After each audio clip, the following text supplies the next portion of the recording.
السلام علیکم ورحمۃ اللہ وبرکاتہ۔ بسم اللہ الرحمن الرحیم۔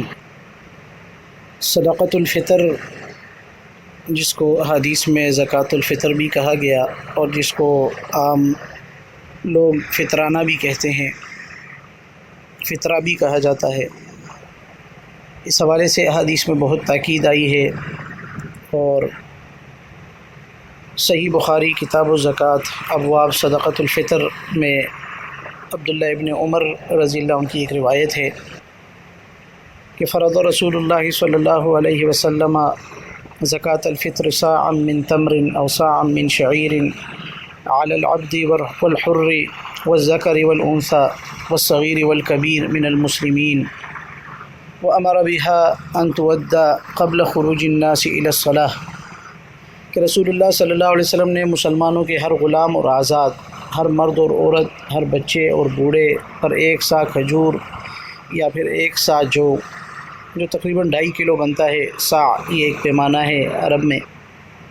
تو اس کا زکوٰۃ الفطر فرض کیا ہے اور حکم دیا ہے کہ اس زکوٰۃ کو صلاۃ العید کے لیے نکلنے سے پہلے ادا کر دیا جائے۔ اسی طرح اس بات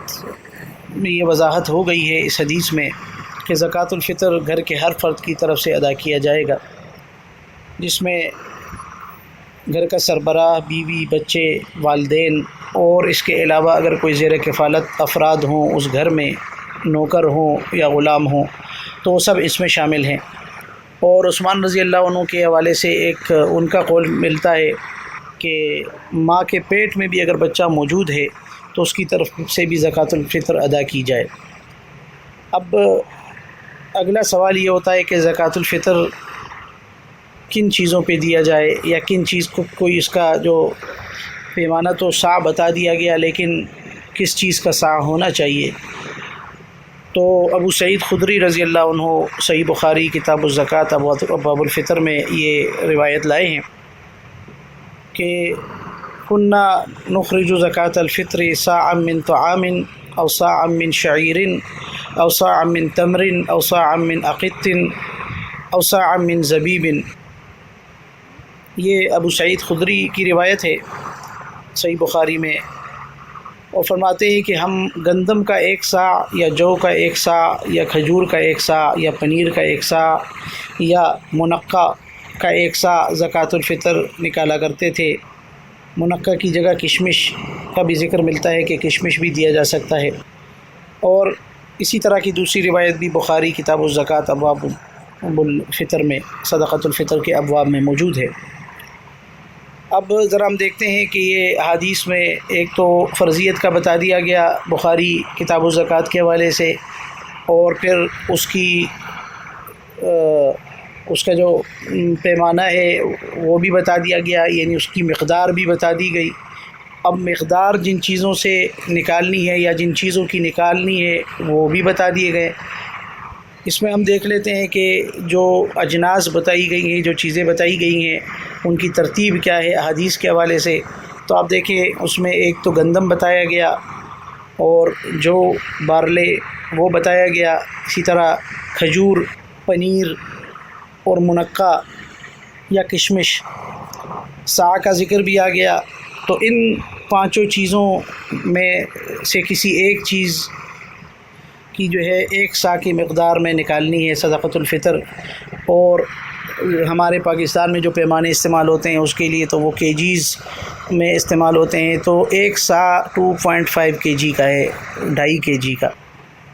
اجناس کی شکل میں اس وقت دیا جاتا تھا، اس دور میں اجناس ہی لا کر 1 سا کی اجناس دے دی، 2 سا کی اجناس دے دی، یا اور اجناس میں جو ہے وہ پریارٹی جو ہے وہ میسر ہو وہ دی جائے۔ کسی کو اگر کھجور میسر ہے وہ کھجور دے، کسی کو اگر گندم ہے، جو ہے، یا پنیر ہے، اور یا اس کے علاوہ کشمش، منقع، تو ان ساری چیزوں میں سے یہ نکالا جا سکتا ہے، اور اجناس کی شکل میں اس وقت دیا جاتا تھا۔ لیکن اب چونکہ اس وقت رقم کیش کی لین دین بھی زیادہ ہے ہمارے اس معاشرے میں، تو اس وجہ سے اس کو اگر اجناس کے اس مقدار کے برابر میں رقم دے دی جائے تو یہ بھی قابل قبول ہے۔ اسی طرح جو ہے وہ صوم کا فدیہ بھی انہی اصولوں پہ، یہی اصول ہے کہ اسی اصول کے تحت اس کا فدیہ بھی نکالا جائے۔ اگر کوئی بیمار ہے اور وہ صوم نہیں رکھ سکتا تو اس کا فدیہ بھی اسی مناسبت سے ایک دن کا ایک جو ہے وہ ان اجناس کی مقدار کے حوالے سے دیا جائے۔ تو یہ جو ہے وہ تعین تھا، یہ بھی بتا دیا گیا۔ اور پھر اس کے بعد مقاصد کیا ہیں اس کے، زکوٰۃ الفطر کیوں نکالی جائے، زکوٰۃ الفطر اور یا صدقۃ الفطر یہ کیوں دیے جائے، تو اس کے لیے بھی آپ ابو داؤد کتاب الزکوٰۃ باب زکوٰۃ الفطر میں پڑھیں گے۔ عبداللہ ابن عباس رضی اللہ عنہ سے ایک روایت موجود ہے کہ جس میں بتایا گیا کہ فرض رسول اللہ صلی اللہ علیہ وسلم زکوٰۃ الفطر طہرۃ للصیام من اللغو والرفث وطعمۃ للمساکین، کہ رسول اللہ صلی اللہ علیہ وسلم نے زکوٰۃ الفطر کو فرض کیا تاکہ نمبر ایک صوم میں ہونے والے بیہودہ اعمال یا کوئی لغو کام جو صوم کی حالت میں ہوا غلطی سے اور ناسمجھی میں، تو اس کی تلافی ہو اور پاکیزگی حاصل ہو۔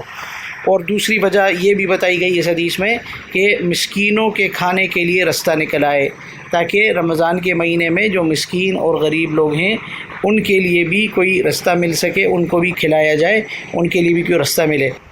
اور یہ رمضان کے مہینے میں کسی بھی وقت دیا جا سکتا ہے، بس صلاۃ العید سے پہلے دے دیا جائے، جیسے کہ ابو داؤد کتاب الزکوٰۃ میں یہ روایت بھی موجود ہے عبداللہ ابن عباس کی کہ من اداها قبل الصلاۃ فہی زکوٰۃ مقبولۃ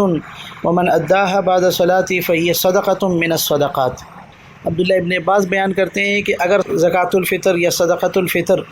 یہ صلاۃ العید سے پہلے ادا کیا جائے تو پھر تو یہ قابل قبول زکوٰۃ الفطر ہوگی، اور اگر یہ صلاۃ العید کے بعد ادا کی جائے تو پھر یہ صدقات میں سے ایک صدقات ہے، یعنی اب یہ زکوٰۃ الفطر نہیں رہے گی۔ تو کوشش یہ ہونی چاہیے کہ ایک تو یہ ادا کی جائے بر وقت، اور دوسری جو ہے وہ اس کو عید کی صلاۃ سے پہلے ادا کیا جائے۔ اور موجودہ حالات میں جیسے کہ ملکی حالات چل رہے ہیں، کئی جو ہے وہ لوگ اس وجہ سے پریشان ہیں، ہزاروں لاکھوں کی تعداد میں، کہ کاروبار اور بے روزگاری کافی زیادہ ہے، کاروبار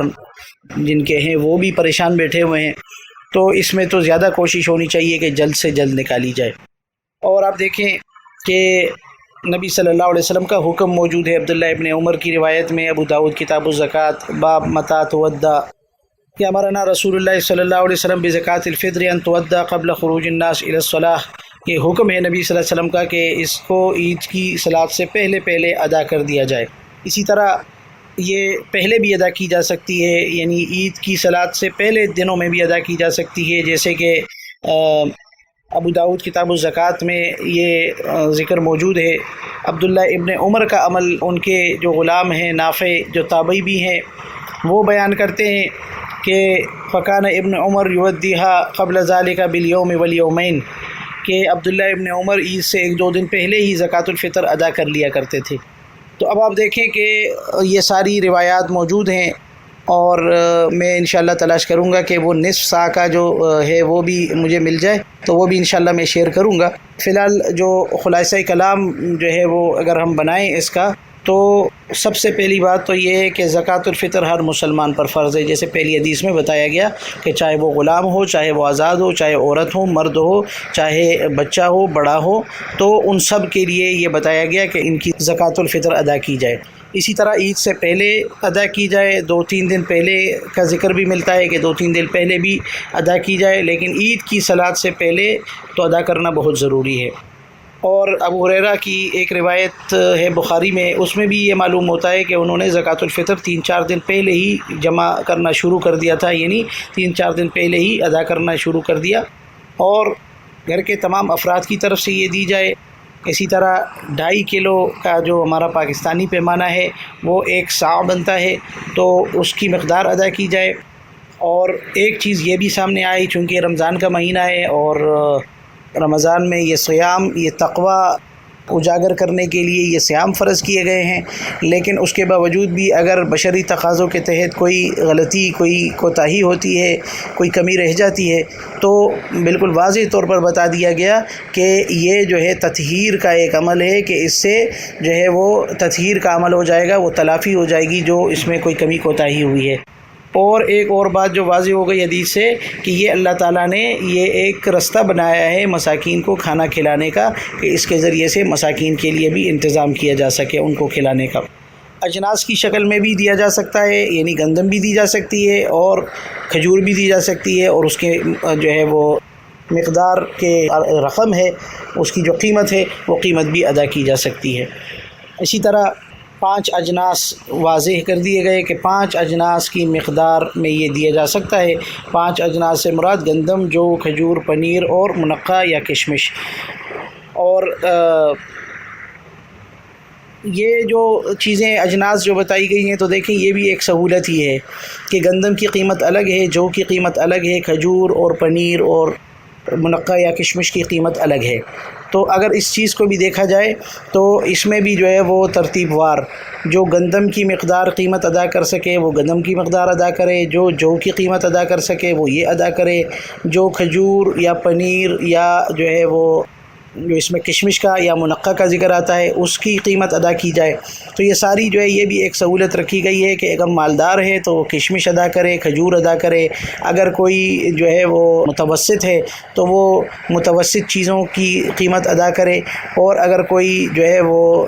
غربت میں ہے، غریب ہے، تو وہ کم قیمت والی ادا کرے، یعنی گندم اور جو کی قیمت یہ سب سے کم قیمت والی اجناس ہیں۔ تو بہرحال یہ ہر حال میں ادا کرنا ہے، اور اس حوالے سے جو ہے وہ کسی قسم کی جو ہے وہ ہچکچاہٹ نہیں ہونی چاہیے، اور یہ ہر سال کا معاملہ ہے،